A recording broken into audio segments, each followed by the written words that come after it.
আগামী মাসে সে সৌদি আরবে আসবে। আমি তাকে বলেছিলাম আমি ডক্টর জাকির নায়েকের বক্তৃতা শুনতে যাব। তখন সে বলেছিল দয়া করে তার কাছে যাবে না, তিনি শিয়াদের বন্ধু বলে থাকেন। আসলে সে একজন শিয়া। সে বলল না, তার কাছে যেও না। এবং আমার শাশুড়িও বললেন না, তার কাছে যেও না, তিনি শিয়াদের বন্ধু বলবেন এবং তুমি আমাদের ছেড়ে চলে যাবে। তাই এটা হচ্ছে প্রথম সন্দেহ যে আমার মনের মধ্যে রয়েছে।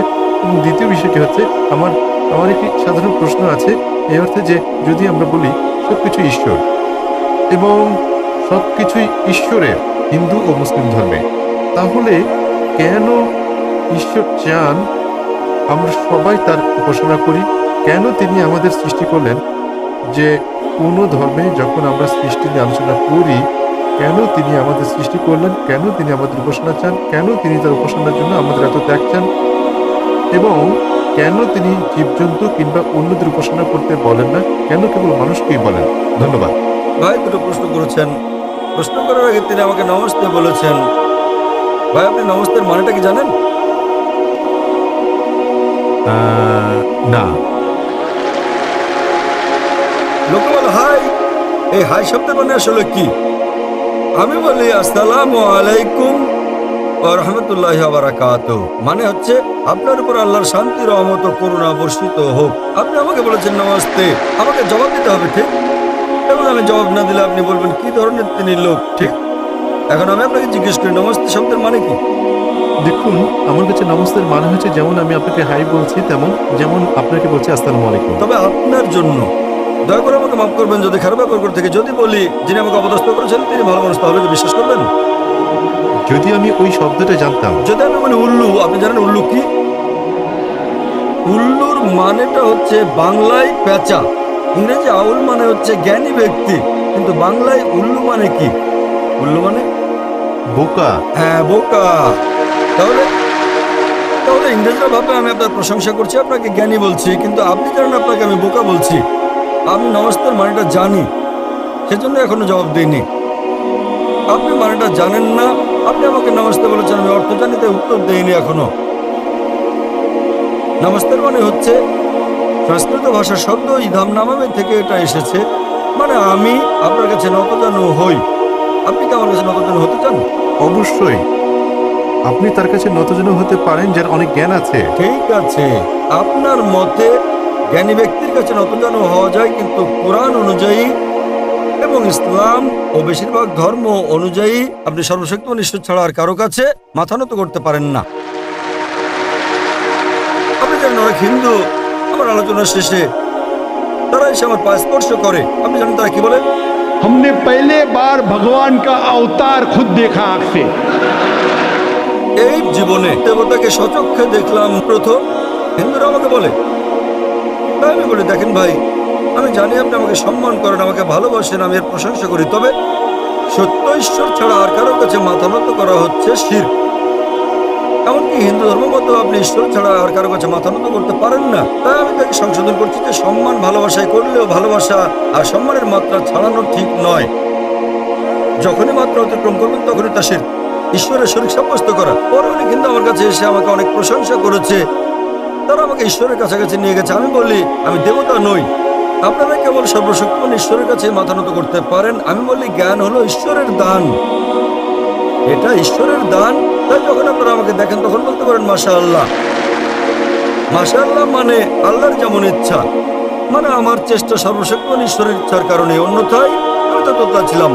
সেজন্যই নমস্তে ইসলামের বিপক্ষে আর প্রকৃতপক্ষে হিন্দু ধর্মগ্রন্থেরও বিপক্ষে।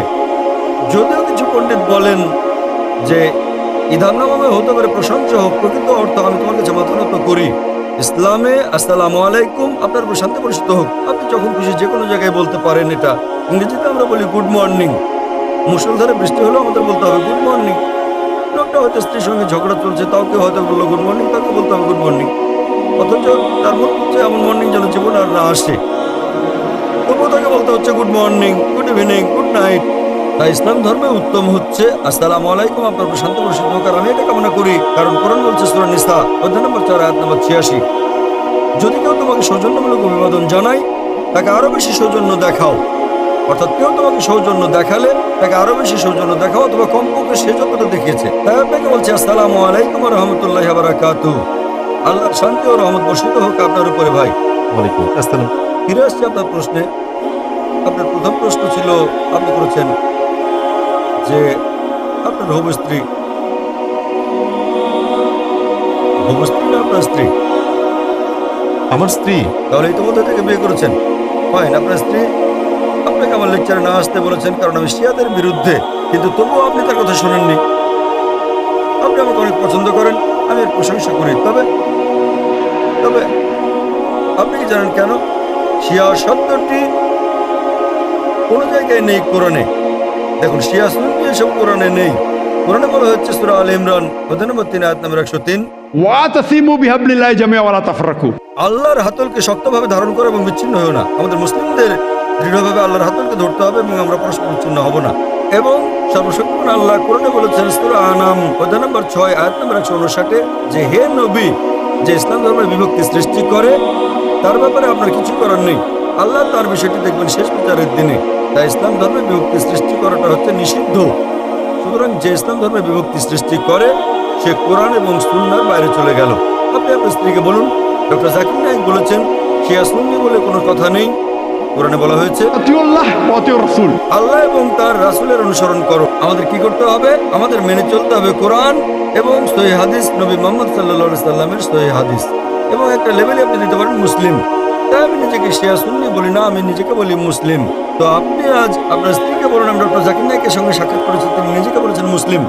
আর আমি না সুন্নিদের বিপক্ষে না শিয়াদের বিপক্ষে, আমি বলি সবাই মুসলিম। যে নামাই তারা নিজেদেরকে বলুক না কেন, আল্লাহ এবং রাসূলের দিকে ফিরে আসুন। যখন আমি জবাব দেই কিছু কিছু মুসলিম হয়তো তারা কোরআন এবং সুন্নাহ বিরোধী কিছু মেনে চলেন, তারা বিরক্ত হতে পারেন। তাই আপনার স্ত্রীকে জিজ্ঞেস করুন, তুমি কি কোরআন সুন্নাহ বিরোধী কিছু মেনে চলো? যদি না চলো তো ডক্টর জাকির নায়েককে ভয় পাও কেন? যদি তাই হয়, হ্যাঁ, তাহলে সংশোধন হতে হবে এবং কোরআন সুন্নাহর কথায় আসতে হবে। জাকির নায়েক যা বলে তা মানতে হবে না। জাকির নায়েক ইসলামে জিরো। अतिउल्लाह व अतिउर रसूल। আল্লাহ এবং তার রাসূলের পথ অনুসরণ করো।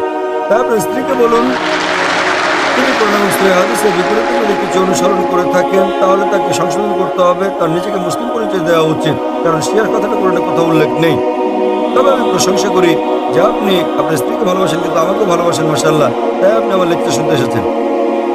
এবার আপনার দ্বিতীয় প্রশ্নে আসি যে কেন ঈশ্বর আমাদেরকে সৃষ্টি করেছেন এবং ঈশ্বর কেন আমাদের কাছে উপাসনা চান? কেন তিনি জীবজন্তুদের উপাসনা চান না? ঈশ্বর কেন আমাদের উপাসনা চান? এই সংক্রান্ত প্রশ্নের জবাব ইতিমধ্যে আমি দিয়েছি। আমার মনে হয় আপনি দেরিতে এসেছেন, আমি জানি না। যে আমরা ঈশ্বরের উপাসনা করি, আমরা তার প্রশংসা করি।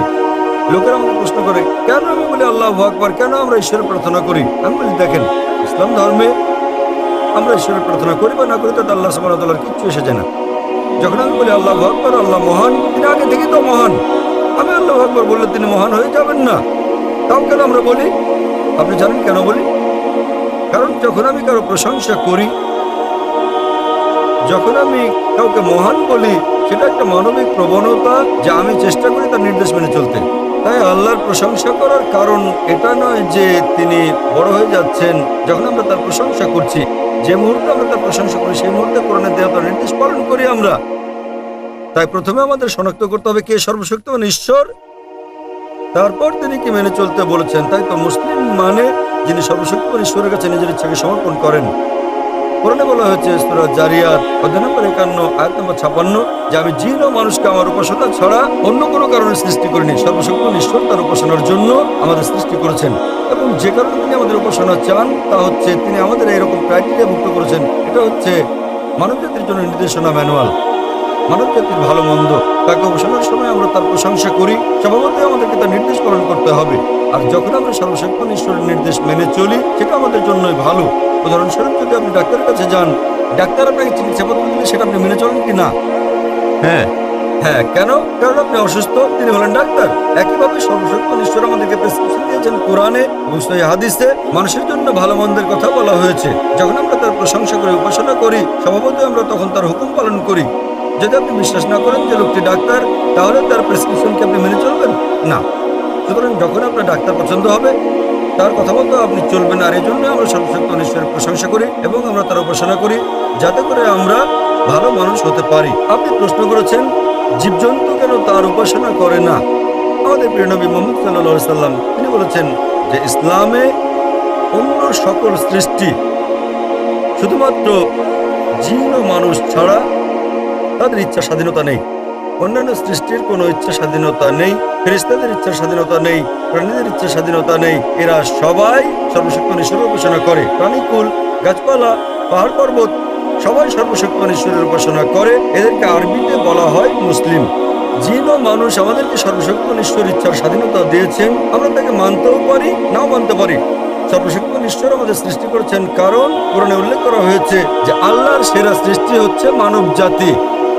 এছাড়া আমাদের আকৃতি, আমাদের দেহ, আমাদের বুদ্ধি, তিনি আমাদের ইচ্ছার স্বাধীনতা দিয়েছেন। আমরা তাকে মানতে পারি, নাও মানতে পারি। আমাদের ইচ্ছার স্বাধীনতা দেওয়ার পর তিনি যাচাই করে দেখতে চান যে আমরা তাকে মানি কি মানি না। অন্য সব সৃষ্টি যেমন প্রাণী, গাছপালা, তাদের ইচ্ছার স্বাধীনতা নেই, তাই এটা বড় কিছু না যে তারা সর্বশক্তিমান ঈশ্বরের উপাসনা করে। ভালো, আলহামদুলিল্লাহ। কিন্তু মানুষকে ইচ্ছার স্বাধীনতা দেওয়ার পর যেমন বলা হয়েছে কোরআনে সূরা মুলক অধ্যায় 67 আয়াত নম্বর 2, الذي خلق الموت والحياة তিনি আল্লাহ যিনি সৃষ্টি করেছেন মৃত্যু ও জীবন কারা কাজে ভালো তা পরীক্ষা করার জন্য। সুতরাং এই জীবন পরকালের জন্য একটা পরীক্ষা। আমাদের স্বাধীন ইচ্ছা দেওয়া হয়েছে, আমরা তার উপাসনা করতে পারি, নাও করতে পারি। যদি উপাসনা করেন তাহলে আপনি ঈশ্বরের হুকুম মেনে চলছেন। আপনি মদ খেতে পারেন, নাও খেতে পারেন। যদি আপনি মদ না খান তাহলে ঈশ্বরের হুকুম মানলেন। তাহলে এইভাবে সর্বশক্তিমান ঈশ্বর আপনাকে করণীয় বর্জনীয় ঠিক করে দিয়েছেন, খুব অল্প সংখ্যক। আর অবশিষ্ট সবকিছু আপনার ইচ্ছাধীন। তাই এইসব করণীয় বর্জনীয় বিষয়ের প্রতি যত্নবান হলে আপনি হুকুম মেনে চললেন, তার উপাসনা করলেন এবং আপনি পরীক্ষায় উত্তীর্ণ হবেন। এই জীবন পরকালের জন্য একটা পরীক্ষা।